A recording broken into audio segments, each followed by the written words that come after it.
Negative sentence அதாவது simple present டென்ஸ்லேயே negative sentence எப்படி பேசணும் அப்படிங்கிறத நம்ம பார்க்க போகிறோம்.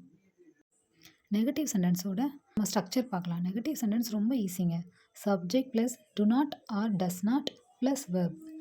இதில் do not and does not கொடுத்துருக்காங்க. நம்ம எதுக்கு டு நாட் யூஸ் பண்ணணும், எதுக்கு டஸ் நாட் யூஸ் பண்ணணும் அப்படிங்கிறத நான் சொல்லித்தரேன்.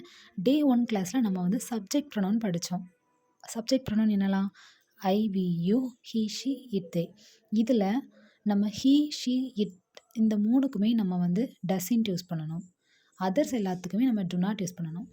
இப்போ நம்ம எக்ஸாம்பிள்ஸ் பார்க்கலாம். ஃபர்ஸ்ட் ஒன் வந்து ஐ டு நாட் லைக் காஃபி. இதில் வந்து ஐ சேர்த்துருக்கறதுனால நம்ம டூ யூஸ் பண்ணுறோம். தேர்ட் ஒன் வந்து ஹீ டசன்ட் ப்ளே கிரிக்கெட். இப்போ நல்லா பாருங்கள், ஹீ இருந்திருக்கு. ஹீ, ஷி, இட் வந்தால் நம்ம என்ன யூஸ் பண்ணணும்? டசன்ட் யூஸ் பண்ணணும். ஸோ இங்கே வந்து டசன்ட் யூஸ் பண்ணியிருக்காங்க. ஃபோர்த் எக்ஸாம்பிள் கூட she does not eat junk food. இதில் வந்து ஷீ வந்திருக்கிறதுனால அவங்க வந்து டசன்ட் யூஸ் பண்ணியிருக்காங்க. கிளாரிஃபிகேஷனுக்காக நான் இதில் ஒரு பிக்சர் ஆட் பண்ணியிருக்கேன் நெகட்டிவ் சென்டென்ஸ்க்கு. நோட்ஸ் எடுத்து எழுதுகிறவங்க வந்து இதை பார்த்து நோட் பண்ணிக்கோங்க.